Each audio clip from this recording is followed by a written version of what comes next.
Do you have shelves that are starting to sag in the middle? Well, here's a super easy, inexpensive solution coming right up. Because I detected a little bit of sag in one of the units, which was actually a floor model at Lowe's, I've created just a very simple center bracing. Essentially, I attached these furniture feet that I found on Amazon for very inexpensive, crossbar and post. I'll put this on each shelf and even on the very bottom to make sure the entire shelving unit does not sag. This is something you could use on any type of shelving unit when you detect a little sagging in the middle. Again, this is a very basic center brace. It's not meant to hold 1,000 pounds, but it will certainly help. Okay, so what we did here is this little configuration here. I've ordered online from Amazon, of course. I don't know if you can see that. Okay, so this is very inexpensive. These are furniture feet that you can attach to legs of furniture. And this is, everything's basically one solid piece there. You put this claw into, can you see that? You put this claw into the piece of wood and you screw that in. You can get more expensive feet that are adjustable here that kind of toggle a little bit, and that would work on a piece of furniture where the leg comes down at an angle. And if you put this in at a piece of, if you put this on a leg of a piece of furniture that comes down at an angle, it's not going to sit straight. So the ones that toggle are going to help you do something like that. Okay, but I got the very inexpensive ones. This is one solid piece because I don't think we're going to need any toggling or moving here. Again, the reason why I'm using this little setup here is so that I don't have to cut this piece exactly.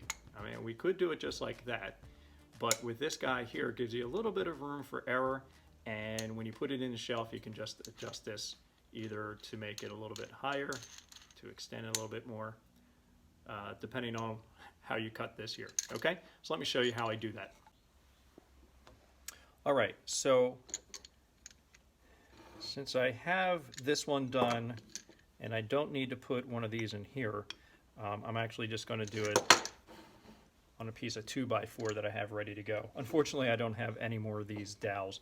These are 3/4 inch dowels, so you can get them in different lengths. You could also use the round ones. I found these at Lowe's for, I think they were $2 a piece, and I just cut them into sections. Okay, so in order to create this, I just kind of eyeball here, okay, where I need that to be. I'm using a 19/64 drill bit, okay, and that's the size that I found works very well with this particular cleat, okay. So what I did here, eyeball up the center here, and then drill. You can actually drill all the way through, as I did there. It's not a big deal, and then that's going to give plenty room for your foot to go through if necessary.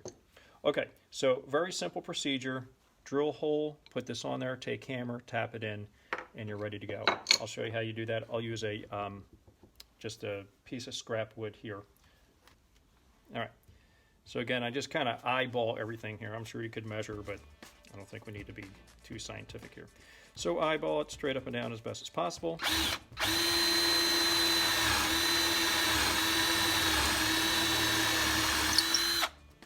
And that's probably enough. So, yeah, so plenty enough. All right, and that gives you a nice hole to accept that piece right there. All right, and I'll just take my hammer. And again, when you're using it, when you're doing it on this piece here, you really want to make sure it's as centered as possible. You do get a little splitting, but I think that's inconsequential to this particular project. Okay, I'm not going to tap that all the way down because I think I might want to take this out of here because I'm not actually going to use this piece. All right, and then, okay. Now this is how you can use If you did other shelving where you needed something a little bit bigger and you could use 2x4s, you could do this, basically the same thing here, and use a 2x4 just like that. You could also, on a 2x4, put it right here on the end. I had considered putting this on the end there, but as you can see, that was getting the hole in there straight with a drill and then driving in the cleat right there, I thought was going to be problematic. So that's why I kind of went with this the way that I did it, like this. If I had done it the other way, the foot would have been here, and it kind of would have been sticking out like that. But I think that would have split that piece in many ways that I didn't want it to split. Okay, so that's how you do that. And you screw this in, just adjust it to whatever height you need at the center of your shelf. And again, if you have a different shelving system, you can use 2x4s. I thought that was overkill for my application, but if you want to use 2x4s, you put a foot right there, and then just kind of do the same process that we're doing on this plastic shelving that we're showing you here. All right, so let's go into the basement and just kind of see how this works. Again, this can be in your basement, this can be in your garage, this can be in your pantry, wherever you have a shelf that needs a little center support.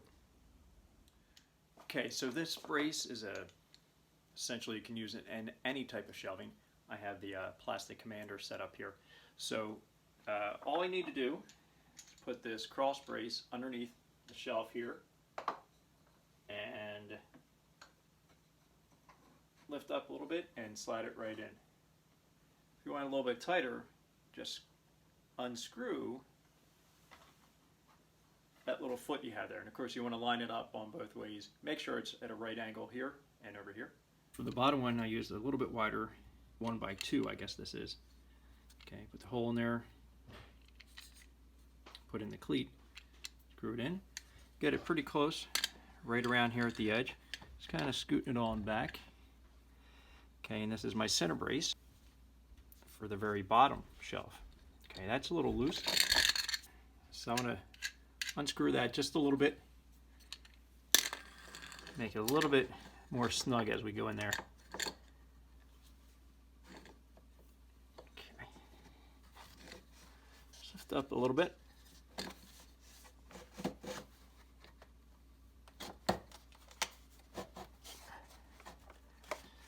Okay, you don't really want to make it bowed here, but make it nice and snug there. Okay, and that'll support the bottom shelf.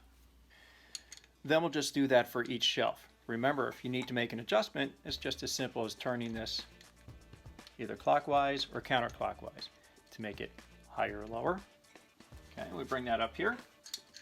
Put this up first, cross brace.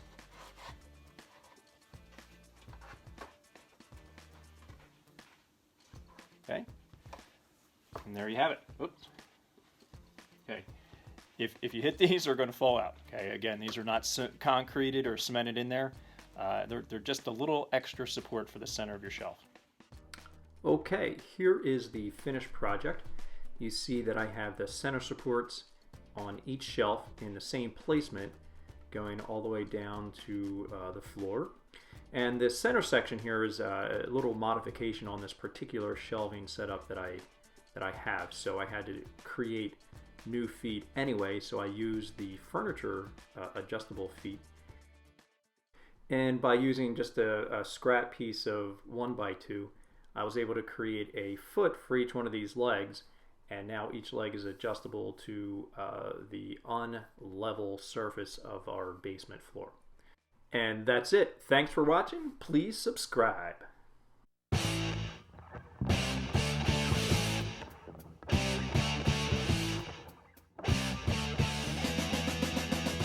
Cause